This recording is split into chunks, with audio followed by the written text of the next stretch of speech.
Hello, welcome back to my channel Power BI 24/7. In this class, we will show what is the use of two important time intelligence function, first date and last date. Let's import our sample data first. Go to get data option and from here select text CSV option. And now we are importing global superstore data. It's loading. Select load.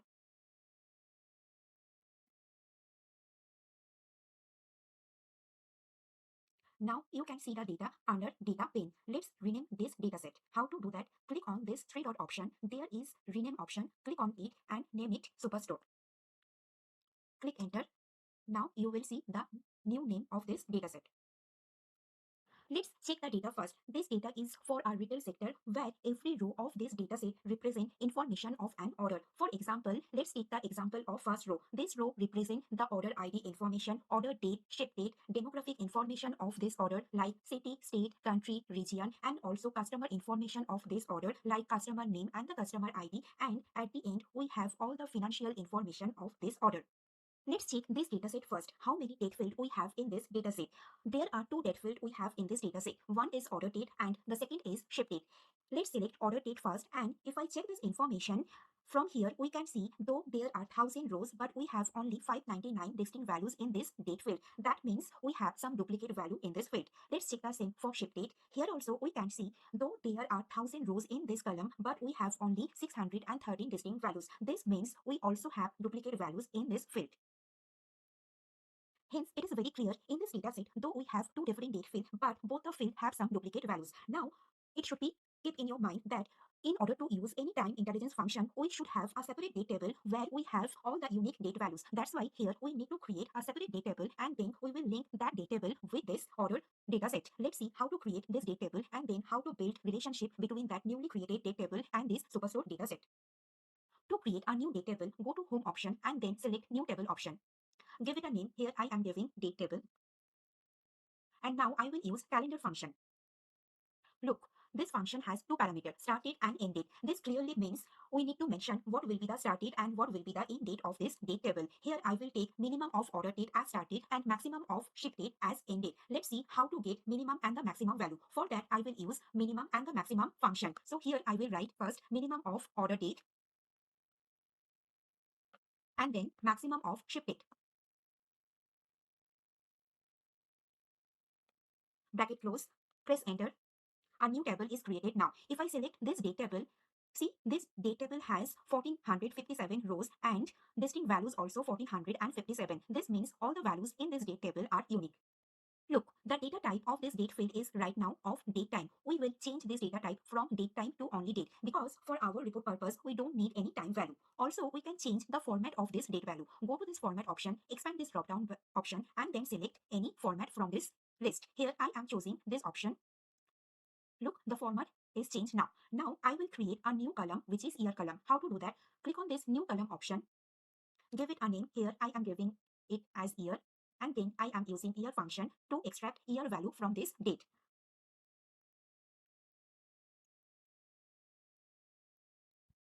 Look, this year column is created now. Now go to this summarization option and make it don't summarize. Why I am doing it? Because if I sum all the year value, that will not make any sense. That's why here I am changing the option from sum to don't summarize. In the same way, I will create a new column for month. Go to new column again, select this one, and then I am creating a separate column for month. How to do that? Here I am using format function, mentioning the date field of this date table, and then here I am mentioning the format to get the month name with year.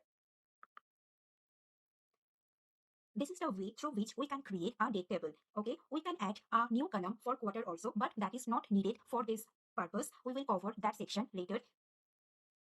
If I select this month column, see the data type of this column is text. So if I want to add, let's see, if I take this field, then what will be the order? Let's select table visual and let's take month from this date table. Look, April is coming first, then August is coming. So this means it is not coming in a chronological way. Then how to arrange this month value in a chronological way? Let's go back to the table view and create another column. We can name it month, year, code, where we will use format function and we will take date field of this date table. And then we will format the same value as in this way. Okay, so here we are taking first the year value from this date and then the month. Now I will arrange the value of this month field based on the value of this month year code. How to do that? Click on month column and then go to this option sort by column and then select month year code.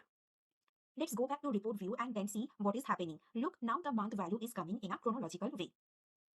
Let's build relationship between the superstore dataset and the date table. Go to model view, select date table and try to drag and drop it on order date. Look, a relationship is built which is one to many and the direction is from date table to superstore. This means if I want to filter this date table, that will filter the superstore dataset also based on this order date. But if I filter the superstore dataset based on order date, that will not filter this date table.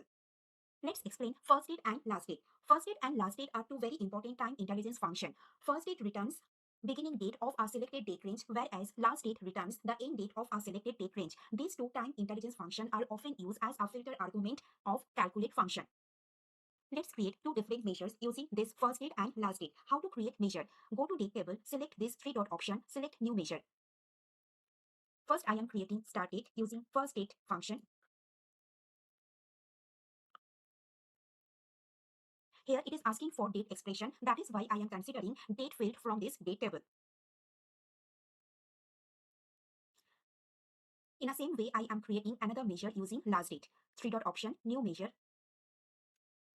end date. Here I am using last date and considering again date column from the date table. This two measures is returning a value with both date and time value, but I just need only date. Therefore, I am changing the date format using this format option. So here I am selecting this format for start date. I am doing the same for end date also. Let's create a table visual. Select table from this visual list. Take date from date table. See, each and every row of this table is now representing a single date value. For example, if you consider the first row of this table, it is 1st January 2012. If you consider 8th row of this table, it is 8th January 2012.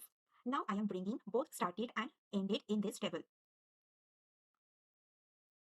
Look, both these measures are returning same date value. Why? If you can remember, I have already mentioned this first date and last date. What they are returning? They are returning the start date and the end date of a selected date range. Also keep in mind, whenever you are using any measure in a visual, it will work on current row context. Now the question is, what is current row context? It is nothing but whenever you are considering any particular row of any visual, then current row context is what that particular row is representing. For example, in this table, this first row is representing a single date value. That's why start date and end date are same. Let's see if I consider month instead of date.